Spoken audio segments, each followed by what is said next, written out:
घड़ी में अगर 9 बजे है तो इसकी मिरर और वाटर इमेज क्या होगी? ऐसे सवाल अक्सर आपने एग्जाम में देखे होंगे। तो चलिए आज उसका कॉन्सेप्ट समझते हैं, देन उसके बाद मैं आपको ट्रिक बताता हूँ। अगर मान लीजिए घड़ी यहाँ पर है, इसके लेफ्ट या फिर राइट में अगर हम मिरर प्लेस करते हैं तब हमें मिरर इमेज ऑब्टेन होगी।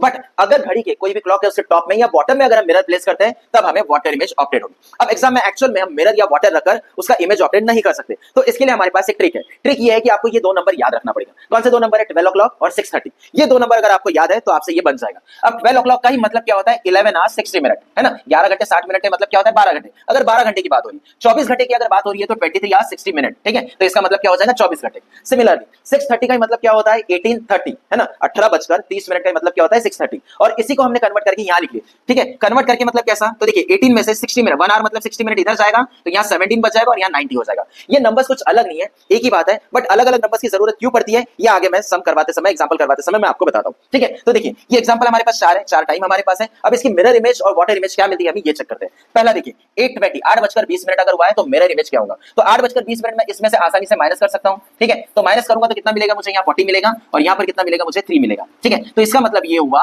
कि अगर एक्चुअल टाइम 8:20 हो रहा है तो मिरर इमेज में मुझे 340 दिखाई देगा, ठीक है? दूसरा टाइम आप देखिए 4 बजा है, ठीक है? अब 4 बजा है, इसके लिए क्या करेंगे? ये भी आसान है, ये भी आसान है, दोनों में से माइनस हो जाएगा, बट बेस्ट वे रहेगा हम ये टाइम यूज करें, ठीक है? तो 12 बजे हैं, ठीक है? इसमें से मैं अगर 4 माइनस करता हूं तो मुझे क्या मिलेगा? 8 o'clock मिलेगा। इसका मतलब घड़ी में 4 बजे हैं तो मुझे उसकी मिरर इमेज क्या ऑब्टेन होगी? 8 o'clock होगी। तो किस में से माइनस करेंगे उससे हमारा आंसर जो है जल्दी और इजीली आ जाएगा, ठीक है? अब देखिए नेक्स्ट है 12:40। 12:40 इसमें से तो माइनस नहीं करना कर सकता हूं मैं, इसीलिए मुझे इस नंबर की जरूरत पड़ेगी, ठीक है? सो 12:40 इसमें से अगर मैं माइनस करता हूं तो देखिए 12:40 जो है ये मैं माइनस करूंगा इसमें से, तो यहां आएगा 20 और यहां पर कितना आएगा? ये 1 और ये 1। इसका मतलब ये हुआ कि घड़ी में अगर 12:40 हुआ है तो मिरर इमेज में दिखाई देगा 11:20, ठीक है? ये लास्ट वाला जो है ये आप मुझे कमेंट करके बताइए कि इसका आंसर क्या होगा करके, ठीक है? अब देखिए वाटर इमेज हम देखते हैं कैसे करेंगे करके। 8:20 हुआ है तो माइनस कीजिए 8:20, ठीक है? तो माइनस करेंगे तो यहाँ कितना आएगा? 10 आएगा और यहाँ पर कितना आएगा? 10। तो मतलब ये हुआ एक्चुअल इमेज 8:20 का है तो उसकी वाटर इमेज हमें 10 हमें दिखाई देंगी, ठीक है? अब दूसरा वाला देखिए, अगर 4 बजा है घड़ी में, ठीक है? तो वाटर इमेज क्या होंगे ऐसा पूछा है, तो 4 इसमें से आसानी से कर सकते हैं, बट बेस्ट तरीका ये रहेगा कि 6:30 में से आप माइनस कर लो। तो देखिए अगर मैं 6:30 में से माइनस करता हूं,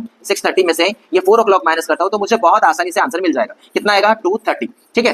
तो 2:30 बचा होगा, वाटर इमेज में क्या दिखाई देगा? 2:30। तो इसका मतलब ये है हम इसमें से भी माइनस कर सकते हैं, इसमें से भी। देखिए 18:30 में से अगर मैं 4 माइनस करता हूं तो 18 में से 4 जाएगा तो कितना आएगा? 14 आएगा और 30 ये बाजू का, तो 14:30 का मतलब ही क्या होता है? 2:30 होता है। सो बात वही है, बट नंबर आसानी से जिसमें से माइनस होगा वो वैल्यू कंसीडर करेंगे। नेक्स्ट है 12:40। 12:40 जो है इसमें से 12 तो माइनस हो जाएगा, 40 नहीं होगा, इसीलिए हमें इसकी जरूरत पड़ेगी। तो मैं यहां लिख लेता हूं 12:40। अब इसमें से मैं माइनस करता हूं तो ये मुझे मिलेगा 50 और यहां पर कितना मिलेगा मुझे? 5। इसका मतलब ये होगा घड़ी में अगर 12:40 हुए तो उसकी वाटर इमेज मुझे क्या मिलेगी? 5:50। अब ये वाला जो टाइम है इसका आप मुझे मिरर इमेज और वाटर इमेज दोनों भी कमेंट करके बताइए।